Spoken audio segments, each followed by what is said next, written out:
各位準備買樓嘅朋友，今日咧我同大家講一個好多人買樓都可能踩過嘅坑。先睇完我呢條視頻，再去決定下。咁我前2日咧刷到一條外地嘅視頻，有個業主咧買房咧，唯一嘅要求就係房一定要採光好，陽光一定要充足。當時咧銷售同佢講話絕對冇問題嘅，結果等到交樓之後入住咧，好懵啦，成棟樓係被擋到實晒，成日咧間屋都係黑密密嘅，連日頭都要開燈。想維權想投訴，結果發現當初嘅都係口頭承諾，白紙黑字乜嘢都冇，最後只能夠認虧。咁其實咧買樓咧真係唔係話聽銷售去講幾句，睇樣板房好靚就去落手嘅。每個人買房嘅需求都唔一樣，你最睇重嘅係乜嘢，你就要專門盯住乜嘢去揀。咁今日咧，基於呢條視頻嘅情況下，我一次性同大家講清楚講透，新手買樓一定要照住嚟揀，基本上咧就唔會踩坑。如果你好似呢個業主咁樣，最注重嘅咧就係陽光採光嘅問題咧，記得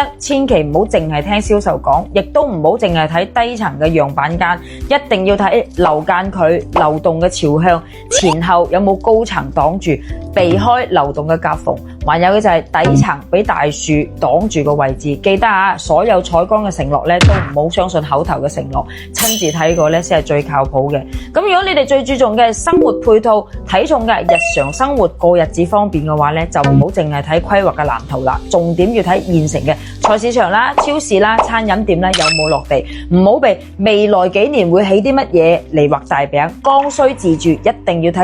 現成嘅配套，規劃入邊嘅嘢咧真係變數會太大啦。咁如果你哋最注重嘅係戶型嘅格局，買房住得舒唔舒服嘅話，戶型咧就佔一半嘅啦。戶型優先選擇嘅咧就一定要方正、動靜分區、明廚明衛，套內嘅實用面積空間，避開一啲奇奇怪怪嘅形狀，分攤大嘅戶型。特別要注意嘅就係暗廚暗衛，係住起嚟真係好唔舒服嘅。戶型唔好，自己住壓抑，以後轉手咧亦都係非常之難賣嘅。咁如果你哋注重嘅係小區嘅物業，咁個零都知道啦，買房一時，物業係一世，物業好唔好直接決定咗居住嘅體驗同埋房屋嘅保值率。買房之前一定要了解清楚小區物業嘅口碑、管理、衛生嘅維護情況。咁現在其實好多嘅樓盤咧都係流動管家嘅，嗱，要注意啦，流動管家響應你嘅速度係非常之關鍵嘅，避免一啲特別小嘅物業咧管理混亂，後期仲有可能現收費嘅情況，住起嚟咧又唔舒服，又會跌價。而注重學區教育，有小朋友要讀書嘅話咧，就千祈唔好輕信自帶名校嘅噱頭啦，一定要查清楚官方嘅學區劃分，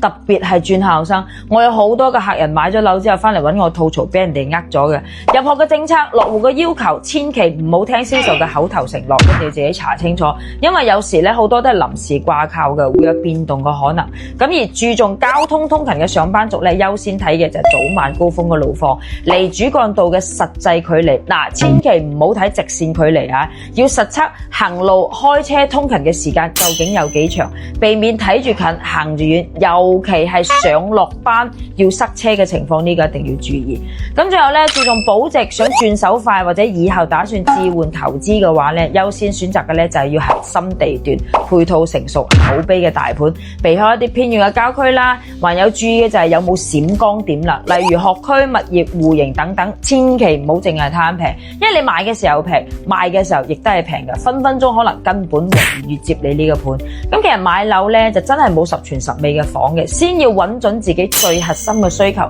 再對住呢幾個維度逐一係篩選，唔好俾銷售帶節奏，唔好被畫大餅。咁如果你唔知道自己優先想選擇嘅係邊一點，或者唔知點樣選擇，唔知點睇採光，唔知點揀戶型，唔知點揀地段嘅話，都可以私信我，或者講俾我知你嘅預算同埋需求，我再1對1嘅幫你精準避坑，揀到適合你哋嘅房。